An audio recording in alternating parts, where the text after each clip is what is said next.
Hi, I'm Sean Phillips. This is my special education interview, Module 3 for EDL 853, SPED for School Administrators.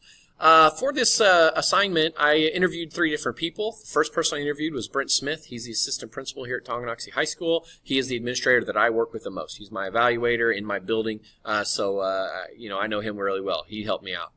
The second one are 2 different teachers. I talked to Brad Shelton, who's a veteran in our district. He's been a special education teacher for over a decade here in Tonganoxie. And Christy Maurer. She is new to the district, a young teacher, so I wanted to get 2 different perspectives there. And finally, I talked to Kathy Neild as a para. Kathy is a veteran para. She's the gold standard of paras. She's been at it for a while. She's great for the kids. She helps them learn, and she's a good support person for them, so I wanted her input as well. So the first thing that I talked to them about is how do we go about identifying students? And as you go through and you look at all the different things here, I think it's pretty interesting how, the principal side and the teacher side, they both expressed how most of this is usually done in elementary school. We really don't identify many students here at the high school. For the most part, they just come to us from the elementary or middle school with an IEP, and our job is to implement that IEP, make sure they're getting those accommodations, and maybe streamline it as they get closer to a college so that they narrow it down to the most important things.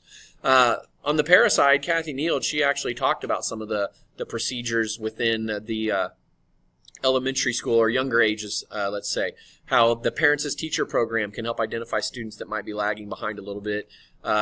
In preschool, some of those preschool teachers even can recognize some things and decide, do we want to talk to their parent about a child being tested for special education services? If we do have something here at the high school, Christy Maurer talked about how the SIT team, student improvement team, would meet about a student and then maybe either talk to a parent about it, or a parent could actually request that a SIT team meet and then decide, do they want to try to test that student? So as I evaluate this, I think it's kind of interesting that, as a high school teacher, we're not looking to identify new people as much, where that would be a completely different mindset of someone who'd maybe be in elementary, where they're looking to figure out how they can, or what kids that can be identified and how we could help those through special education services, and we're just maintaining through high school. The second thing that we talked about is the challenges related to the position.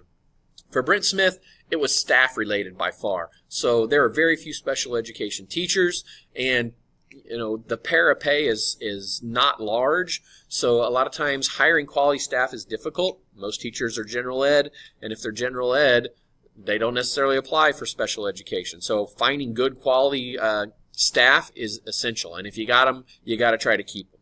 Another challenge is when you have parents with unrealistic expectations. Maybe their child is trying to take a higher level course, and even with accommodations, they're struggling, but parents still expect their child to get, A's or B's or something to that effect. That's kind of a challenge there in those expectations versus, where that student is actually at academically. Some of the challenges for the teachers involve a lot of just the paperwork and the data that they work with. They don't feel like they're working with students. They're not helping students. And they would much rather spend that time in actual contact with students instead of having to work with that. Another challenge has to do with co-teaching. Co-teaching is a great idea, but when you have a content area that teachers are not familiar with, it makes it difficult because you're learning the material as you're going to teach it, so you don't feel confident. And also the prep time with that is tough. A lot of general ed and special ed teachers don't have common plan time, so trying to figure out how they're going to prepare and implement great lessons is difficult. Another challenge is sometimes students don't utilize the accommodations you give them from their IEP. So they may choose to not use them, and then they struggle because of that. And then lastly, trying to just juggle the time. There's not enough hours in the day. In fact, Christy Maurer talked about how she only writes IEPs on the weekend because there's just not enough time during the school day to do that. From a para standpoint, she focused on just her day and the interaction with the kids. One thing about special education students is sometimes they have emotional issues. And so they might struggle with things and have outbursts or breakdowns in the classroom or in the hallway. And trying to deal with those can be tough. A lot of those students may have home issues going on as well that can cause some of those emotional issues at school.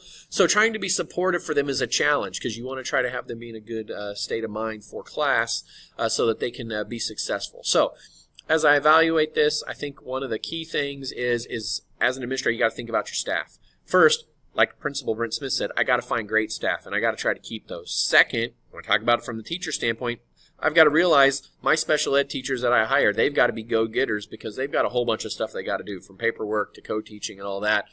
but I also have to be supportive of them and recognize that, hey, they've got a lot on their plate, and try to alleviate that as much as possible. As far as the paras go, it's interesting that they're always talking about just the kids. So you need to find those paras that are good at building relationships, good at handling high-stress situations, and, that will provide a best learning environment for students. What's the most rewarding part for Brent? He talked about how sometimes the most rewarding thing is dealing with some of the students that maybe have some of the biggest needs of any students in our school. So sometimes if he's having a bad day, he goes and visits some of the low-functioning students, because there are many times about, hey, how you doing, giving you a hug, smiling, good to see you, that type of deal. Another thing that's rewarding is when students start to achieve at a higher level, and you can actually exit them out of their special education services, and seeing the pride on those kids' face is rewarding. And a lot of those similar things here are from teachers as well. Meeting those transitional goals, that's important as they transition out of high school into the real world, so to speak. Seeing that they've done that or met the goals, that's important. And also there just seems to be a greater appreciation from both parents and students. They understand that they have needs, and that those teachers are working to try to help them, and that's very greatly appreciated. Another thing that's rewarding is most special education teachers that I talk to anyway feel like the general ed teachers really appreciate all the work that they put in, because regular or general ed teachers aren't well versed in a lot of special education services, so they appreciate the help there.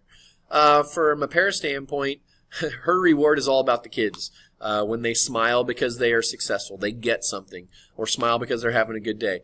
Her reward also is when they come just to talk to her because they know that she cares about them. And so one key thing for her is that she's always focusing on them, trying to make their day and their class time more effective. So as I evaluate this, I think the big thing on this is just the kids.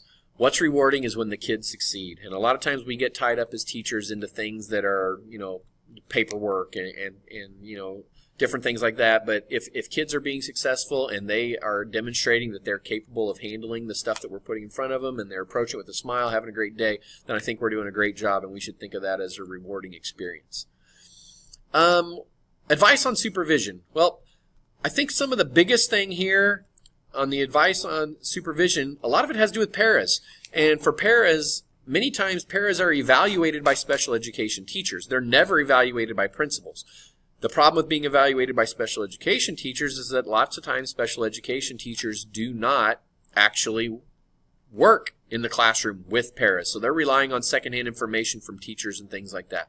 I think it's important to make sure that you put yourself with people that are in the know. As Brent Smith mentioned, he can evaluate good teachers, he feels, but what struggles he has is identifying who writes a good IEP. He never was a special education teacher, so how do I know that this teacher is writing quality IEPs so that the student benefits the most? Other things, paras in general, I mentioned paras earlier, but if you think about paras and their own opinions, as far as supervision goes and evaluation, a lot of times they feel like they're just kind of dangling in the wind. They just are kind of thrown into the fire and are kind of just have to survive. They would like more guidance. They would like principals to come in and watch them and give them suggestions. And then they would like to get more training on how to better work with students. A lot of times they get told some things, but very rarely do paras actually get to go to a training on best practices for helping students with special needs. So as I evaluate this, for supervision, I think it's very important that you surround yourself with people that know a lot. There's a lot involved with special education, so I need to have someone who is an expert in IEP writing. I've never written an IEP. I need somebody that can help me with that, somebody I trust that I can help evaluate what a good IEP is. I also need to go in and see some paras and what they're doing, because a lot of times I think there's a disconnect between what paras do in class and what teachers feel like they can use them for. So I think we can do a better job of connecting teachers and paras in special education. How do you work effectively with parents? Well, if you go through and you look at this, I think on all of these, from a principal and teacher standpoint, most of it has to do with communication. Parents want to know that you are invested in their child and trying to make their education as high quality as possible.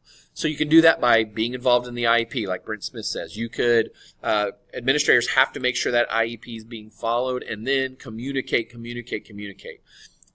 You'll see that through both principal and teacher as well.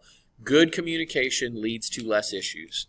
When parents are informed, they feel like they recognize that you are working to help their child, and that is something that's obviously positive for them.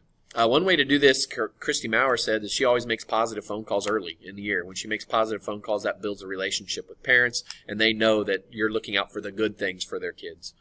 I thought it was interesting, though, from a para standpoint, that they really don't talk with parents hardly ever. They just relay information to teachers, and teachers communicate. Occasionally, they may write in a notebook or a plan or a comment or something that might go home and a parent might read, but in general, there's not a lot of contact there. So, evaluating this, I think communication is the key. Parents will be happy if they know that what's going on. They know that you're working towards providing a good education for their students. So you have to be a great communicator there. Working with regular ed teachers. Well, principals kind of will get dragged in sometimes if they feel like an IEP is not being followed. So communicating with parents on any concern there. As an administrator, you got to balance there, though. You have to support your teachers while also communicating with parents that may have concerns. One thing that principals can do to help regular ed teachers is provide training. There needs to be more training involved with IEPs and special education services. Discuss that IEP with those teachers so that they know all the ins and outs of it. For the teachers, communication, co-teaching, and accommodations. They're in the classroom. So typically they're helping to put lessons together, communicating how class is going with parents and things. Paras themselves feel like they are keep the student going, keep them on task, provide any accommodations necessary, and help students stay organized. As I evaluate this, regular ed teachers, I think the key for regular ed teachers is they need to be open-minded to having those special education teachers help them.